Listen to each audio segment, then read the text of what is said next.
नमस्कार सभी को। आज हम इम्यूनोग्लोबुलिन या प्रतिरक्षी की संरचना के बारे में अध्ययन करेंगे। प्रतिरक्षी एंटीबॉडीज। प्रतिरक्षी को इम्यूनोग्लोबुलिन भी कहा जाता है। इसे संक्षेप में आईजी से लिखते हैं। ये प्लाज्मा कोशिकाओं द्वारा निर्मित होते हैं और गामा ग्लोबुलिन प्रोटीन के बने होते हैं। यह प्राणियों के रक्त तथा अन्य तरल पदार्थों में पाए जाते हैं। प्रतिरक्षी प्रतिजन को पहचानने तथा निष्प्रभावी करने हेतु प्रतिजन से क्रिया करते हैं।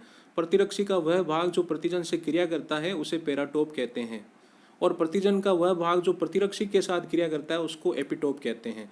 जब भी हमारे शरीर में कोई एंटीजन प्रवेश करता है तो गामा ग्लोबुलिन जो होते हैं या इम्यूनोग्लोबुलिन जो होते हैं उनके साथ में जुड़ते हैं, उनके साथ में अंतःक्रिया करते हैं और उन्हें नष्ट करने का कार्य करते हैं। ये हमारे समूह प्रतिरक्षी या इम्यूनोग्लोबुलिन की संरचना का डायग्राम है, जिसको समझने से पहले हम कुछ लेटर्स के बारे में समझते हैं। जैसे वी से वेरिएबल यानी कि अस्थिर या परिवर्तनशील भाग, सी से कांस्टेंट यानी कि स्थिर भाग, एच से हैवी मतलब भारी चेन, एल से लाइट मतलब हल्की चेन। इम्यूनोग्लोबुलिन जो होता है वो 4 पॉलीपेप्टाइड श्रृंखला या चेन का बना होता है, जिसमें से 2 हैवी चेन होती है और 2 जो होती है वो लाइट चेन होती है। हैवी चेन जो होती है वो 440 एमिनो अम्ल से मिलकर बनी होती है और जो लाइट चेन जो होती है वो 220 एमिनो अम्ल से मिलकर बनी होती है। एक हैवी चेन और एक लाइट चेन जो होती है वो आपस में डाइसल्फाइड बॉन्ड से जुड़ती है और एचएल डाइमर का निर्माण करती है।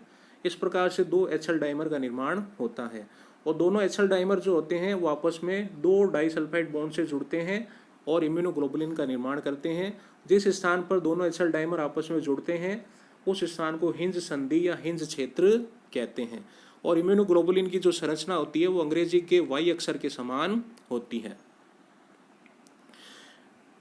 इम्यूनोग्लोबुलिन की जो हैवी चेन और जो लाइट चेन होती है उसको मुख्यतः 2 भागों में बांटा जा सकता है। ऊपर वाला भाग वेरिएबल भाग या अस्थिर भाग, परिवर्तनशील भाग, और नीचे वाला जो भाग होता है वो कांस्टेंट या स्थिर भाग होता है। जो वेरिएबल पार्ट होता है वो परिवर्तनशील होता है और यहाँ पे प्रतिजन आके जुड़ते हैं, ये प्रतिजन क्रिया स्थल होता है। और जो वेरिएबल पार्ट जो होता है उसके अंतिम सिरे पर एमिनो समूह पाया जाता है, इस सिरे को एफएबी कहा जाता है। और जो कांस्टेंट पार्ट होता है उसमें किसी प्रकार का परिवर्तन नहीं होता, ये स्थिर होता है।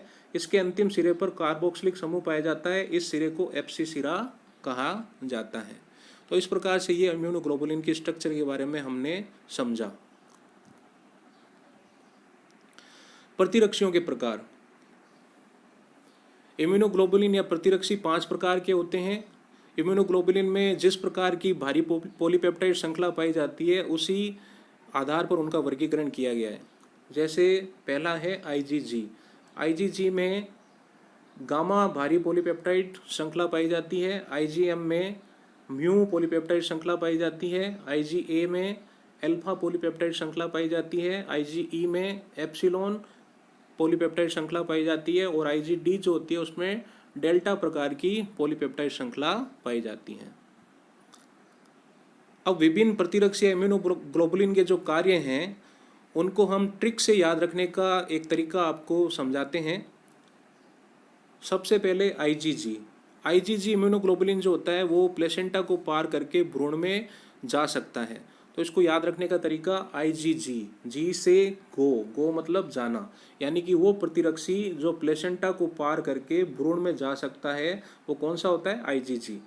दूसरा है आईजीएम, एम से माँ सबसे पहले, यानी कि वह प्रतिरक्षी जो प्रतिजन अनुक्रिया में सबसे पहले उत्पन्न होता है, सबसे पहले निर्मित होता है, वो कौन सा होता है, आईजीएम। आईजीई, ई से एलर्जी, यानी कि वह प्रतिरक्षी जो एलर्जी क्रियाओं में रेस्पॉन्सिबल होता है वो कौन सा प्रतिरक्षी होता है, आईजीई। चौथा है आईजीए, ए से अकेला, यानी कि वह प्रतिरक्षी जो माँ के दूध में अकेला पाया जाता है, माँ के दूध में पाए जाने वाला अकेला प्रतिरक्षी कौन सा होता है, आईजीए।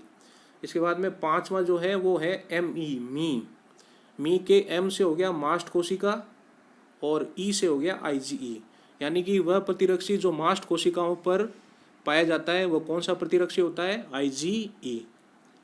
तो जय हिंद, जय भारत, धन्यवाद।